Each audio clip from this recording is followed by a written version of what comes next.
Golgi বস্তু Golgi বস্তু তাহলে কে আবিষ্কার করেছিলেন? Camilo Golgi. এবং এটা একদম নিউক্লিয়াসের কাছে একদম অবস্থিত হচ্ছে একটা থলি, লম্বা থলির মতো দেখতে অংশ। প্রথমে আমরা বুঝিনি ক্যামিলো গলগি যিনি আবিষ্কার করেছিলেন এই অংশটা, সেই যে এটা মূলত ক্ষরণ এবং সংরক্ষণের জন্য দায়ী। কি করে না, এ কিন্তু মূলত কোষীয় ক্ষরণে সাহায্য করে এবং কোষীয় ক্ষরণ করতে গিয়ে এ কতগুলো ভেসিকেল তৈরি করে, সেইগুলোই আলটিমেটলি লাইসোজোম। পরবর্তীতে আমরা সেটাও বুঝবো, সেটা হচ্ছে লাইসোজোম, সেটাকে আমরা পরপর বুঝে যাব। ঠিক আছে, তাহলে আমরা একদম পরে ঢুকে যাই। প্রথমে তোমাদের বইয়ে কি বলা হচ্ছে সেটা আমরা প্রথমে আগে বুঝে নিই। কি বলা হচ্ছে, নিউক্লিয়াসের কাছে, কাছে বলতে এই মনে করো এখানে একটা নিউক্লিয়াস আছে, তাহলে এর কাছে, যে কোনো কাছে, এই নিউক্লিয়াসের যে কোনো কাছে, এরকম কাছে অবস্থান করে এরকম প্যারালাল কতগুলো অংশ থাকবে। ঠিক আছে, এর একটা উৎপত্তি স্থল থাকে, একটা হচ্ছে উৎপত্তি স্থল যেখানে তৈরি হয়, আরেকটা হচ্ছে যেখানে শেষ হয়ে যায়। সেখানে কিন্তু ভেসিকল গুলো থাকে। তোমাদের বইতে যে ডায়াগ্রামটা দেওয়া আছে, এই ডায়াগ্রামটাতে কোনো কিছু লেবেল, কোনো চিহ্নযুক্ত করা নেই, যার জন্য তোমাদের বুঝতে অসুবিধা হবে। তাহলে কি বলছে, নিউক্লিয়াসের কাছে থাকা যে একটা থলি, লম্বা থলি, বিভিন্ন হতে পারে ছোট গহ্বরের মতো গঠনযুক্ত অঙ্গাণু, এরা পরস্পর সমান্তরাল, এই কথাটা মাথায় রাখতে হবে। ঠিক আছে, বিন্যস্ত থাকে। কোষ মধ্যস্থ বিভিন্ন বস্তু, কি কি বস্তু হতে পারে, সেটা হরমোন হতে পারে, উৎসেচক হতে পারে। সবচেয়ে বেশি ইম্পর্টেন্ট এই কথাটা, কি করে, পরিবহন করে এবং ক্ষরণ করে। তার মানে এক জায়গা থেকে আরেক জায়গায় বহন করে নিয়ে যাবে এবং সে ক্ষরণ করবে। এর ভূমিকা, গুরুত্বপূর্ণ ভূমিকা পালন করে। ঠিক আছে, এটা কি, কোন জায়গা থেকে তৈরি, আরেকটা কোষীয় অঙ্গাণু এন্ডোপ্লাজমীয় জালিকা, এন্ডোপ্লাজমিক রেটিকুলাম, পড়েছি এন্ডোপ্লাজমিক রেটিকুলাম থেকে এটা তৈরি হয়। তাহলে এখানে যে গলগি বস্তুটা, মূলত আমরা আগের দিন পড়েছিলাম যে এরকম এরকম এন্ডোপ্লাজমিক রেটিকুলাম থাকে, রেটিকুলাম এন্ডোপ্লাজম, এই হচ্ছে ইআর, এটা হচ্ছে গলগি অ্যাপারেটাস, সংক্ষেপে লিখছি। হ্যাঁ, গলগি অ্যাপারেটাস। এইখান থেকে আবার তৈরি হচ্ছে কি ছোট ছোট ভেসিকেল, যাকে বলি লাইসোজোম। কি বলছি, লাইসোজোম। এই তিনটে অঙ্গাণু মিলে কি তৈরি করে, জি, মনে করো আগে বলেছিলাম জি ই আর এল। তাহলে গলগি অ্যাপারেটাস, এন্ডোপ্লাজমিক রেটিকুলাম এবং লাইসোজোম মিলে এরা কোষীয় বিপাকের সমস্ত কাজটাই করে। তার মানে এন্ডোপ্লাজমিক রেটিকুলাম তারা কি করে, মূলত তার গায়ে লেগে থাকে হচ্ছে রাইবোজোম, প্রোটিন তৈরি করে। সেই প্রোটিনটা পরবর্তীতে চলে আসে হচ্ছে গলগি বস্তুতে, সেখানে কার্বোহাইড্রেট, লিপিড এগুলো যুক্ত হয়ে বিভিন্ন এনজাইম, হরমোন তৈরি করে। তারপর সেখান থেকে লাইসোজোমের মাধ্যমে সেই অংশটা বেরিয়ে যায়। ক্লিয়ার হয়েছে ব্যাপারটা? তো এইভাবে কিন্তু পরপর চলে কোষীয় এই যে ঘটনাটা, এটা খুব ইম্পর্টেন্ট। এরা না থাকলে পরে কিন্তু কোষ নিজস্ব কাজগুলোই করতে পারতো না। ক্লিয়ার হয়েছে? এবার যে ডায়াগ্রামটা দিয়েছি, এগুলো তোমরা স্ক্রিনশট নিয়ে নেবে। এখানে বিস্তৃতভাবে দেওয়া হয়েছে। তুমি যদি এক্সট্রা জানতে চাও, যেটা বলেছিলাম না, সৃষ্টির তল, মানে এখানে তৈরি হবে আর এখানে পরিণত হবে, মানে ধ্বংস হয়ে যাবে। দেখো যে ভেসিকেল, স্যাকুলি, প্যারালাল, এই অন্তঃসিস্টার্নি দশা, এইগুলো কিন্তু দেখো পরপর সমান্তরাল ভাবে আছে না, তাই না? একদম। এইটা কিন্তু তোমরা ভালো করে বুঝে নিও। তো কিভাবে ক্ষরণ করে, ওখানে বলছে ক্ষরণের কাজ, সেই জন্য আমি কিন্তু এই ডায়াগ্রামটা দিয়েছি। এটা স্ক্রিনশট নিয়ে নিই।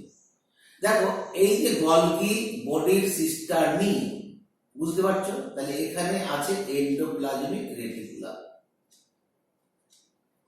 ওপরে তার উপর থাকবে যে নিউক্লিয়াস। যাই হোক, তো সেখান থেকে দেখো ভেসিকেল তৈরি হয়েছে। ঠিক আছে। তারপরে কি খরিত বস্তু, তারপরে কি হলো প্লাজমা পর্দা থেকে বেরিয়ে যাচ্ছে। এই যে বেরিয়ে যাচ্ছে এটাকে বলা হয় এক্সোসাইটোসিস। কি বলা হচ্ছে?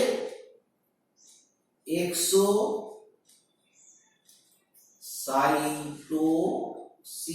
এখন থেকে ইংরেজি কথাগুলোকে বোঝার চেষ্টা করো। এক্সো মানে বাহির, সাইটোসিস মানে সাইটোপ্লাজম থেকে বাইরে বেরিয়ে যাচ্ছে, ঠিক আছে। এই এক্সোসাইটোসিস আমার দু রকমের হয়, যদি তরল হয় বা লিকুইড হয়, আর যদি কঠিন বস্তু হয়, ঠিক আছে। দু রকম। মেইনলি এক্সোসাইটোসিসকে আবার কি বলা হয়? কোষের বমি করা, ইংরেজিতে কি বলা হয়? সেল ভমিটিং, যদি তরল পদার্থ হয়। ভালো করে বলবে। ফ্যাগোসাইটোসিস হচ্ছে, ফ্যাগো মানে দানাদার, আর পিনো, পিনো কথার অর্থ হচ্ছে তরল, ঠিক আছে। ঠিক একইভাবে কোষে কিন্তু এই তরল বস্তুও প্রবেশ করতে পারে, তরল, আবার কঠিন বস্তুও প্রবেশ করতে পারে। এগুলো দেখবো আমরা।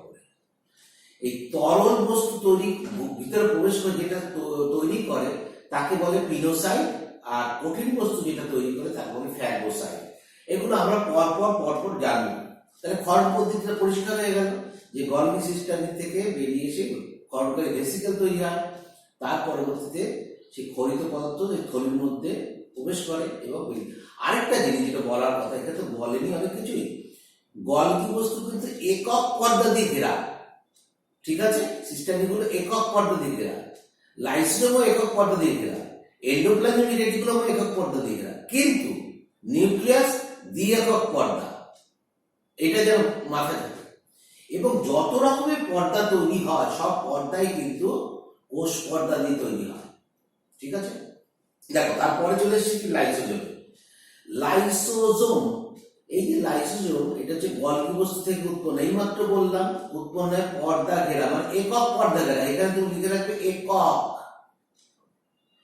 মানে একটা পর্দা, একক পর্দা ঘেরা থলির মতো, মানে এরকম গোলাকার, এরকম একটু ডিম্বাকারও হতে পারে, এরা বিভিন্ন রকম হতে পারে। এদের বহুরূপতা, বহুরূপী এরা বিভিন্ন এনজাইম নিজেদের মধ্যে বা উৎসেচক নিজেদের মধ্যে তৈরি করে, এবং এমন সময় আসতে পারে এরা কোষের বিভিন্ন অঙ্গাণুকে ধ্বংস করে ফেলতে পারে।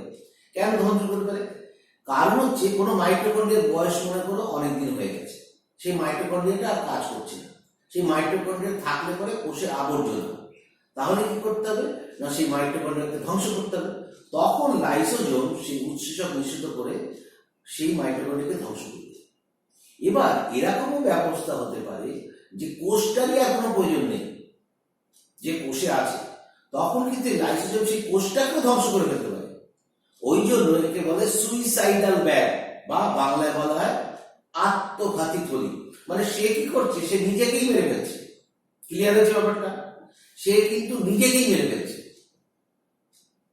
সেই জন্য তাকে বলছে আত্মঘাতী থলি। তো এখানে যে কথাগুলো বলা আছে কি, এরা কি করে এর মধ্যে খাদ্যকে হজম করে। কোন খাদ্যকে? কোষের মধ্যে যে খাদ্যটা প্রবেশ করেছে সেটা আমি আগেই বলেছি, সেটা একক খাদ্য হতেই হবে। কি হতে পারে? Glucose, galactose, fructose, mannose, amino acid, fatty acid, glycerol, এই জাতীয় একক খাদ্য। জীবাণুদের মেরে ফেলে, ভেরি ইম্পর্টেন্ট। তোমার দেহে যদি কোনো জীবাণু ঢোকে, সেই জীবাণুকে এরা মেরে ফেলার ক্ষমতা রাখে। পুরনো জীর্ণ কোষকে ধ্বংস করার জন্য নানা উৎসেচক থাকে। মিলল? কোষের মধ্যে এটি নানা রূপে থাকে, মানে এর বহু রূপ আছে, অনেক রূপ। প্রথম হচ্ছে কি, প্রাইমারি বা প্রাথমিক লাইসোজোম তৈরি হয়। সেই প্রাইমারি লাইসোজোমের মধ্যে যখন মনে করো কোষীয় কোনো অঙ্গাণু এসে মেশে বা অন্য কোনো বস্তু এসে মেশে, তখন সেকেন্ডারি বা গৌণ লাইসোজোম তৈরি হয়, রেসিডুয়াল বডি তৈরি হয়। এরকম অনেকগুলো তৈরি হয়, যেগুলো তোমার বইতে আলোচনা নেই। তাহলে তোমাকে কি করতে হবে না, তোমাকে এক্সট্রা জেনে নিতে হবে। সেই জন্য বলছি এটা হচ্ছে লাইসোজোমের বহুরূপতা। যদি প্রশ্ন করে লাইসোজোমের বহুরূপতা বলতে কি বোঝো, তখন আমরা বলবো লাইসোজোম হচ্ছে এমন একটা কোষীয় অঙ্গাণু যা একক পর্দা ঘেরা, তা সে উৎসেচক হরমোন প্রচুর কিছু তৈরি করতে পারে, জমা রাখতে পারে, এবং সে বিভিন্ন রূপে অবস্থান করতে পারে। প্রাইমারি লাইসোজোম, সেকেন্ডারি লাইসোজোম, তারপরে রেসিডুয়াল বডি, সেই জন্য এর রূপ বিভিন্ন, সে তাকে বহুরূপতা বলে। নেক্সট কি বলছে, লাইসোজোম যে কোষে থাকে সেই কোষকেই ধ্বংস করে, সেই জন্য আত্মঘাতী তৈরি বলে। কিন্তু একটা বিশেষ ব্যাপার হচ্ছে যে এর সংখ্যা যদি বৃদ্ধি পায় না, তাহলে ক্যান্সার হতে পারে। কারণ কি বলতো, সে পরপর ধ্বংস করে যায়, সেই জন্য ক্যান্সার হতে পারে। কিন্তু এর সংখ্যা বৃদ্ধি খুব ভেরি ইম্পর্টেন্ট, কোশ্চেন কিন্তু করতে পারে। যেগুলো গোল করে দিচ্ছি না, সেইগুলো কিন্তু একদম ভালো করে বুঝে নিন। এই দেখো, লাইসোজোম একটা ইঁদুরের বৃক্কের কোষে এরকম ধরনের লাইসোজোম দেখা যায়। তাহলে লাইসোজোম, এটা হচ্ছে লাইসোজোমের বই পর্দা, এটা হচ্ছে বই পর্দা, মানে একটাই পর্দা, এটা পর্দা, তার মধ্যে ভ্যাকুম থাকবে বিভিন্ন। এটা এখানে ফ্যাট জাতীয় খাদ্য দেখিয়েছে, তারপরে তাকে হজম করবে। এই যে বহুরূপতাটা বললাম, সেটা তুমি এই ছবিটাকে স্ক্রিনশট নিয়ে ভালো করে যদি দেখো, তাহলে তুমি বুঝতে পারবে। এই যে গলগি বস্তু, এটাকে দেখো, গলগি বস্তু, সেটাতে ভেসিকেল তৈরি হয়েছে। মেইনলি যে ভেসিকেলটা তৈরি হয়েছে সেটা হচ্ছে প্রাইমারি ভেসিকেল। এই দেখো, প্রাথমিক লাইসোজোম যেটাকে বলছি, এই প্রাথমিক লাইসোজোম থেকে অপাচ্য অংশগুলো বাইরে বেরিয়ে যাচ্ছে, যার জন্য কি বলছি, এক্সোসাইটোসিস, যা বলছিলাম বাইরে বেরিয়ে যাচ্ছে। আচ্ছা, এক্সোসাইটোসিস যদি বাইরে বেরিয়ে যায়, তাহলে ভেতরে যদি ঢোকে, তাকে কি বলবো, এন্ডোসাইটোসিস। মনে থাকবে, এন্ডোসাইটোসিস। বাইরে বেরিয়ে গেলে তাকে বলবো এক্সোসাইটোসিস, আর কোষের ভিতরে ঢুকলে তাকে বলবো এন্ডোসাইটোসিস। দেখো, এই যে বহুরূপতার যদি প্রশ্ন পড়ে, তুমি কিন্তু এখানে ভালো করে বলতে হবে, প্রাথমিক রাইবোসোম 1 নম্বর, এই হচ্ছে গৌণ লাইসোজোম 2 নম্বর। এই গৌণ লাইসোজোম কার থেকে তৈরি হয় না, অটোফ্যাগোজোম। অটোফ্যাগোজোম মানে যে নিজের অঙ্গাণুকে নষ্ট করে ফেলে। দেখো, মাইটোকন্ড্রিয়া বিভিন্ন অবাঞ্ছিত কোষের অঙ্গাণুকে যে ফ্যাগোজোম মানে ফ্যাগোসাইটোস খেয়ে ফেলেছে, সেটা যখন মিশে যাবে, তারপরে কি হচ্ছে, ফ্যাগোজোম, বিভিন্ন বস্তু বাইরে থেকে বস্তু ফ্যাগোজোম। দেখো, সব প্রত্যেক কিন্তু লাইসোজোমের বিভিন্ন রূপ। তারপর হচ্ছে রেসিডুয়াল বডি, এই রেসিডুয়াল বডি থেকে বেরিয়ে যাচ্ছে। কতগুলো পেলাম বহুরূপতা, প্রাথমিক লাইসোজোম, গৌণ lysosome, অটোফ্যাগোজোম, phagosome, residual body. Clear হলো? বহুরূপতা যদি প্রশ্ন বলে, তুমি এক্সট্রা কিন্তু এই কথাগুলো বলতে পারো। Next, ribosome. রাইবোজোম হচ্ছে এমন একটা কোষীয় অঙ্গাণু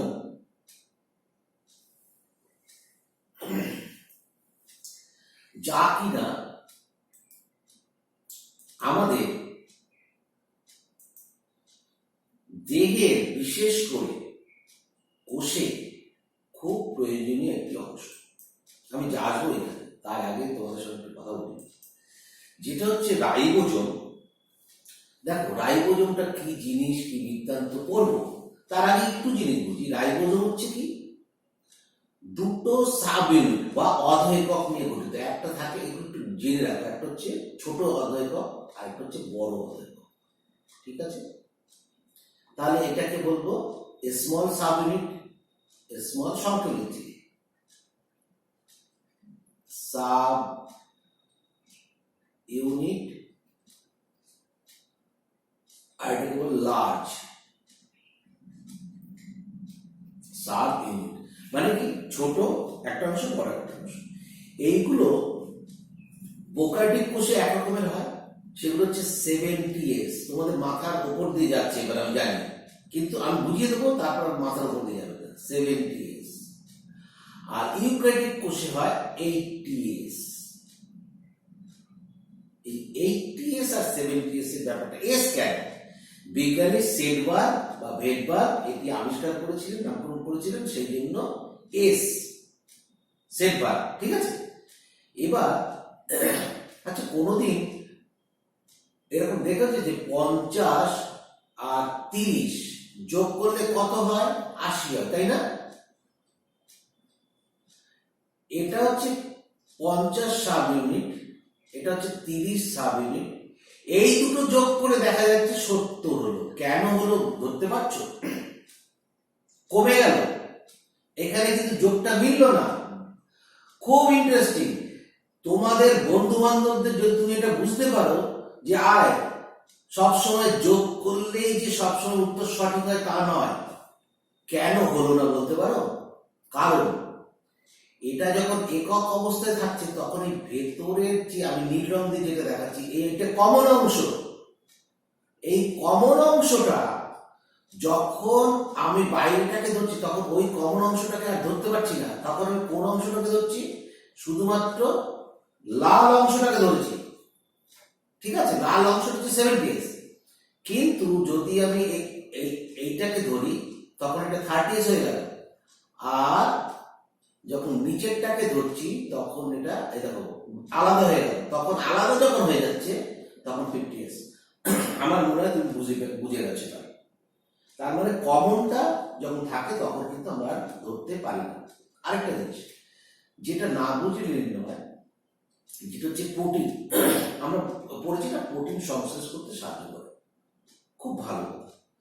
প্রোটিন সংশ্লেষ করতে গেলে কি দরকার হয় না, একটি এমআরএনএ দরকার হয়, এরকম একটা এমআরএনএ। এমআরএনএ কি পরে বলবো, আরএনএ তোমরা জেনেছ, এটাকে বলি আমরা এমআরএনএ, বলা হয় মেসেঞ্জার আরএনএ। ঠিক আছে, শুধু কথাগুলো ভিডিওগুলো কিন্তু আমি আমার চ্যানেলে দেওয়ার পরে তোমাদের কিন্তু দিয়ে দেবো, তোমরা ভিডিওগুলো কিন্তু প্রত্যেকটা লেসনের ভিডিওগুলো প্রত্যেকটা মন দিয়ে শুনবে। যখন তুমি পড়বে তার আগে একবার যদি এই 20-25 মিনিটের ভিডিওটা দেখো তাহলে কিন্তু তোমার ক্লিয়ার হয়ে যাবে। এবারে আরএনএ অনেক রকমের হয়, ট্রান্সফার আরএনএ বা টিআরএনএ, ট্রান্সফার আরএনএ বা টিআরএনএ এখন থেকে আস্তে আস্তে জানো, মেসেঞ্জার আরএনএ, রাইবোজোমাল আরএনএ বা আরআরএনএ। ঠিক আছে, এগুলো আস্তে আস্তে তোমরা শিখে যাবে। এই মেসেঞ্জার আরএনএ ওপরে ওই যে দুটো সাবইউনিট বলেছিলাম না রাইবোজোমে, তারা কিন্তু এইখানে বসে, এই ছোট আর এই হচ্ছে বড়টা বসছে।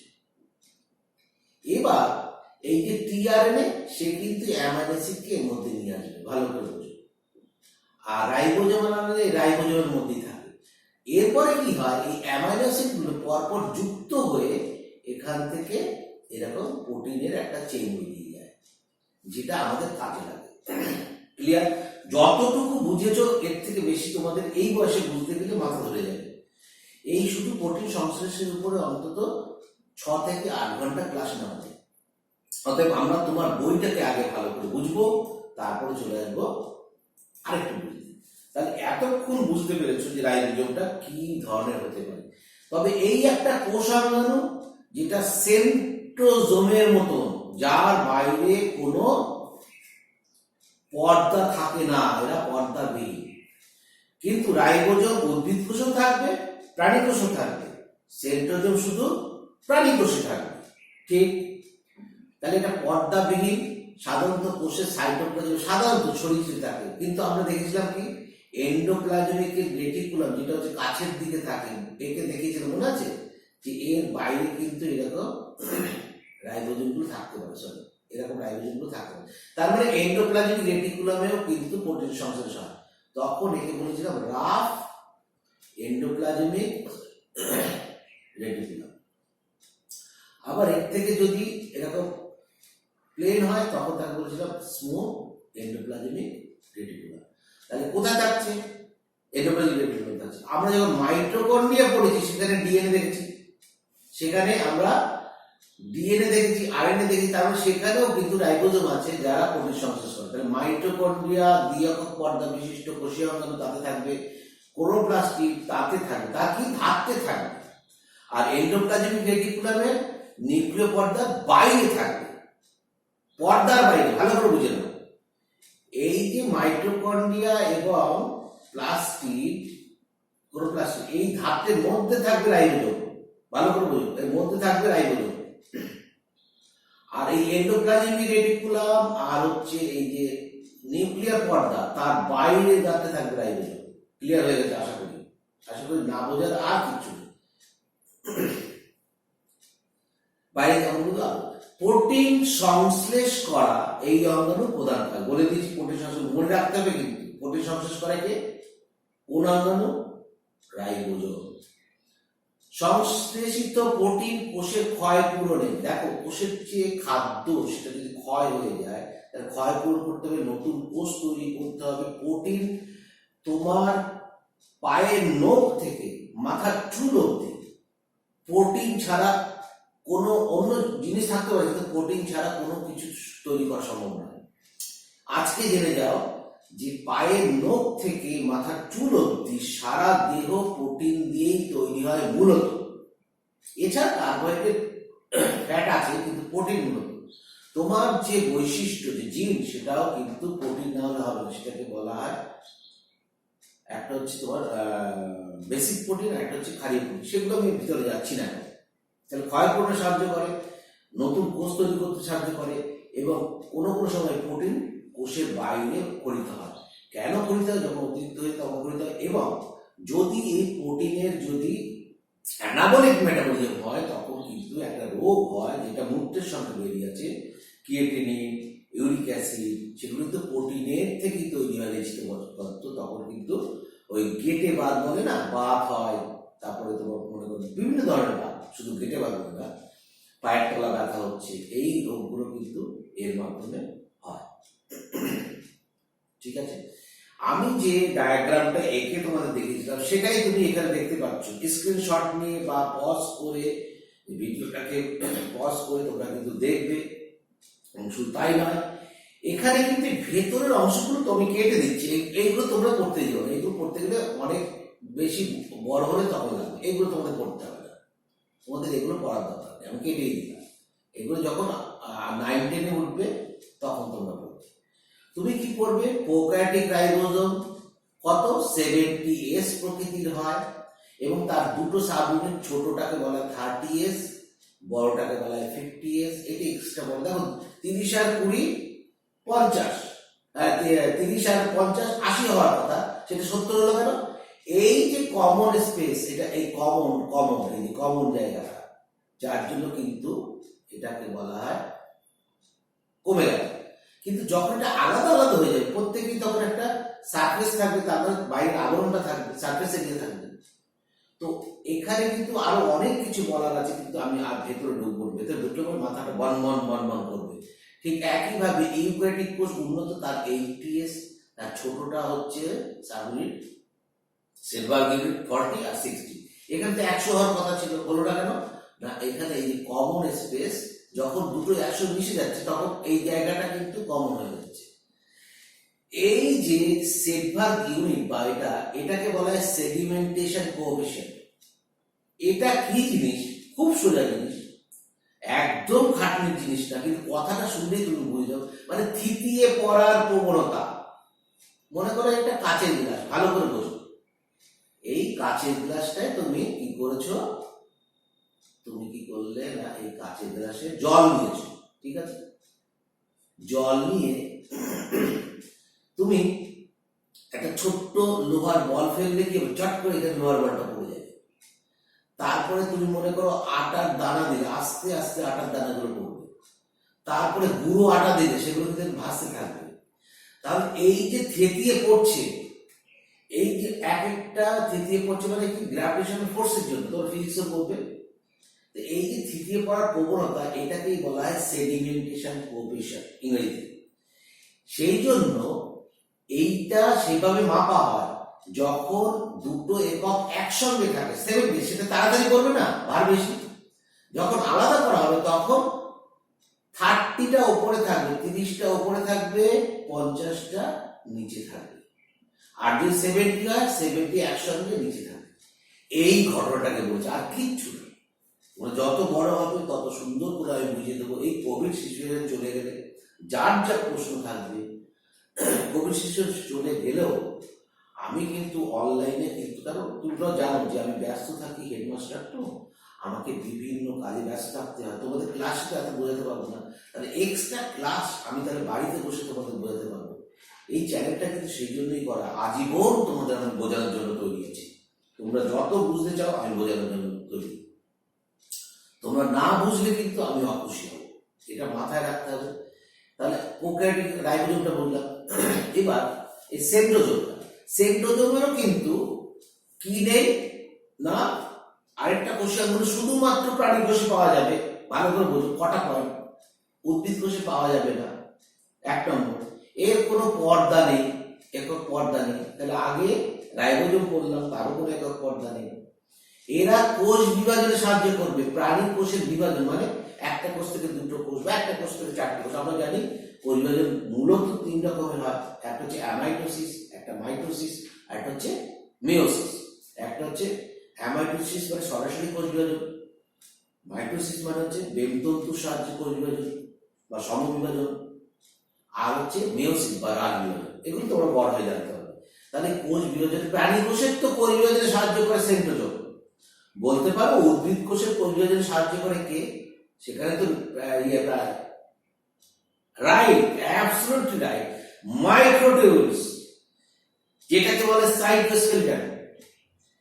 মাইক্রোটিউবুলস এর বেমতন্তু, এগুলো তোমরা যখন আরো পড়বে, এই যে তোমরা আগ্রহ প্রকাশ করছো, তোমাদের কিন্তু এইভাবে যদি পড়তে থাকো ভবিষ্যতে কিন্তু এখন থেকে স্বপ্ন দেখা শুরু করো।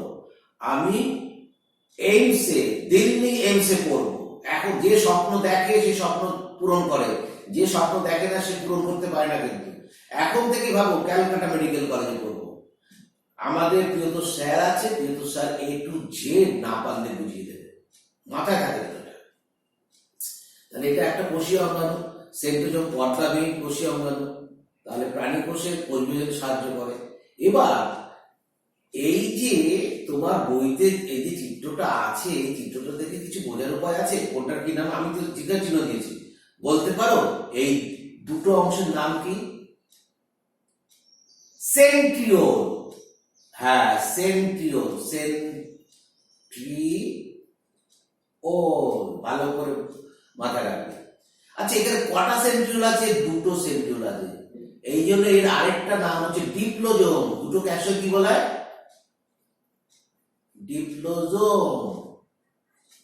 আচ্ছা, এখানে এই যে অংশটা দেখানো হচ্ছে এটাকে বলে সেন্ট্রোস্ফিয়ার, আর এই যে অংশটাকে দেখানো হচ্ছে সেন্ট্রাল রে বা অ্যাস্ট্রাল রে, সরি সেন্ট্রাল রে না, অ্যাস্ট্রাল রে। এটাকে বোঝানোর জন্য কিন্তু আমি একটা ডায়াগ্রাম দেখিয়েছি। এটা পড়িয়েই তোমাদের আজকে বিশেষ করব। কিন্তু তোমরা যেটা করবে, তোমরা কিন্তু উত্তর দিচ্ছ, উত্তর না দিলে কিন্তু আমার খুব কষ্ট হয়। তোমরা কি চাও যে স্যার কষ্টে থাকো? তোমরা ছবি তোলো, লেখো, যা যা পড়াচ্ছে, কেন তোমরা করছো না?